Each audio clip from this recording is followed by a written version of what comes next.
இயேசு கிறிஸ்துவின் நாமத்தினால் இந்த நாள் தேவனுடைய என்கிற வார்த்தையின் வேலைக்கு உங்களை அன்போடு வரவேற்கிறோம். இந்த நாளும் தேவன் தாமே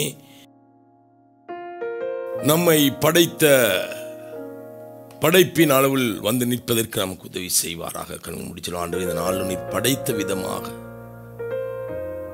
நீர் ஆண்டவர் எங்களை பாவமற்றவராக மறுபடி வடிவமைத்திருக்கிற அந்த வடிவமைப்பில் நாங்கள் வாழ எங்களுக்கு உதவி செய்யுங்க. ஹல்லேலூயா. இந்த நாள் தியானிப்பதற்காக எடுத்துக்கொண்ட வேத பகுதி பிரசங்கியின் புத்தகம் 7வது அதிகாரம் 29வது வசனம் இப்படியாக சொல்கிறது. இதோ தேவன் மனுஷனை செம்மையானவனாக உண்டாக்கினார், அவர்களோ அநேக உபயத்தந்திரங்களை தேடிக்கொண்டார்கள், இதை மாத்திரம் கண்டேன். ஹல்லேலூயா.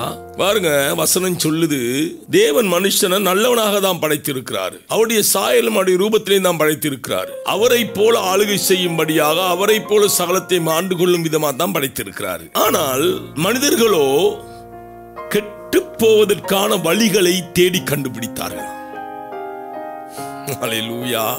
எதற்கு உபயதந்திரங்கள் அவர்களுக்கு தேவைப்படுவது என்றால், நன்மையாய் போவதற்கு அல்ல, கெட்டு போவதற்கு. தேவன் நமக்கு வகுத்த வழி, அவரை போல நாம் வாழும்படியாய் நமக்கு வழியை வகுத்தார். தேவனை போல் வாகும் வழியான, தேவனை போலவே இருக்கும்படியாய் வழியை வகுத்தார். ஆளுகை செய்கிற வழியை வகுத்தார், அன்பு செய்கிற வழியை வகுத்தார், இரக்கம் பாராட்டுகிற வழியை வகுத்தார், தயவு பாராட்டுகிற வழியை வகுத்தார். மனிதர்கள் கெட்டு போகிற வழியை தேடிக்கொண்டார்களாம். பாருங்க, தேவன் ஆதாமேவாளுக்கு சொன்னாரு, இந்த கனியை மாத்திரம் புசியாது இருப்பாயாக.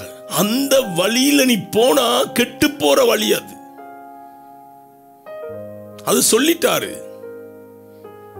போது போவாது நம்முடைய தீர்மானம் தான். அவர் சொல்லிட்டாரு, இந்த வழி கேட்டுக்கு போகிற வழி, அது விசாலமா இருக்கும். பாருங்க, அவங்க அந்த வழிக்குள்ள போனாங்க. அவங்களுடைய முதல் பிள்ளை கொலைக்காரனாய் மாறினான். இரண்டாவது புள்ள கொலையாகிட்டான்.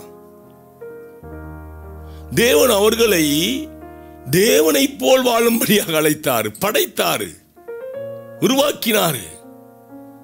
அவர் பரலோகத்தில் வாழ்றது போல பூமியில் ஒரு பரலோகத்தை அவர்களுக்கு உருவாக்கி கொடுத்தாரு.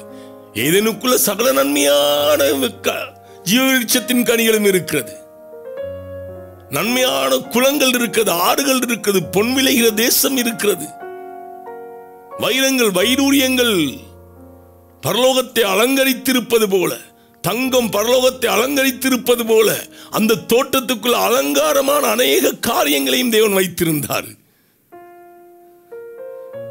நன்மையான ஒரு வழியை வகுத்து கொடுத்தார். நல்லவர்களாக அவருடைய சாயலின்படி, அவருடைய ரூபத்தின்படி படைத்து அவருடைய சுவாசத்தையும் அவர்களுக்கு கொடுத்தார், நன்மையானவர்களாக இருக்கும்படியாக. ஆனா பாருங்க, அவங்க ஒரு வழியை தெரிந்து கொண்டாங்க தானே, அந்த வழிதான் அவர்களை கெடுக்கிற வழி, அந்த வழிதான் அவர்கள் பிள்ளைகள் கெட்டு போகிற வழி. அன்பானவர்களே, என்னை கேட்டுக்கொண்டிருக்கிறவர்களே, தேவன் நமக்கு நியமித்த வழியில நாம நடந்தா நம்முடைய பிள்ளைகள் கெட்டு போவதில்லை, நாம் கெட்டு போவதில்லை, நம்முடைய சந்ததி கெட்டு போவதில்லை. நாம் தேடிக்கொள்கிற வழி, முதலாவது நாங்க கெட்டு போகிறோம், இரண்டாவது பிள்ளைகள் கெட்டு போகுது, மூன்றாவது எங்களுடைய சந்ததி கெட்டு போகுது. அல்லேலூயா. இன்றைக்கு நாம் தெரிந்து கொண்ட எல்லா வழியையும் மூடிட்டு, தேவன் நம்மை படைத்தது அவரை போல நாம் வாழும்படியாக, தேவன் நம்மை ரட்சித்தது அவரை போல் நாம் வாழும்படியாக, அவருடைய வழியில நாம் நடக்கும்படியாக அதை தெரிந்து கொள்வோமாக இருந்தா, இன்றைக்கு நம் வாழ்க்கையில் ஒரு பெரிய மாற்றம், ஒரு பெரிய வெற்றி, ஒரு பெரிய சுதந்திரம், நம்முடைய பிள்ளைகளுக்காக நாம் வைக்கிற சுதந்திரம் அதுவாக தான் இருக்கு. இன்றைக்கு நான் வழியை மாற்றிக்கொள்வேனாக இருந்தா, நான் கெட்டு போற வழியிலிருந்து ஜீவனுக்குண்டான வழியில தேவன் காண்பித்த வழிக்குள்ள வருவேனா, அதுதான் என் பிள்ளைக்கு நான் சேர்த்து வைக்கிற மிகப்பெரிய சொத்து, என் சந்ததிக்கு நான் சேர்த்து வைக்கிற மிகப்பெரிய சொத்து. ஹல்லேலூயா. கண்களை மூடுவோமா? ஆண்டவரே, நீர் வகுத்த வழியில நான் நடக்க எனக்கு உதவி செய்யும்.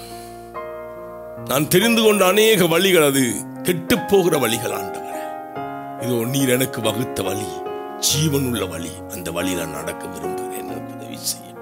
இயேசுவின் நாமத்தினால பிதாவே, ஆமென். கர்த்தர் தாமே உங்களை ஆசீர்வதிப்பாராக.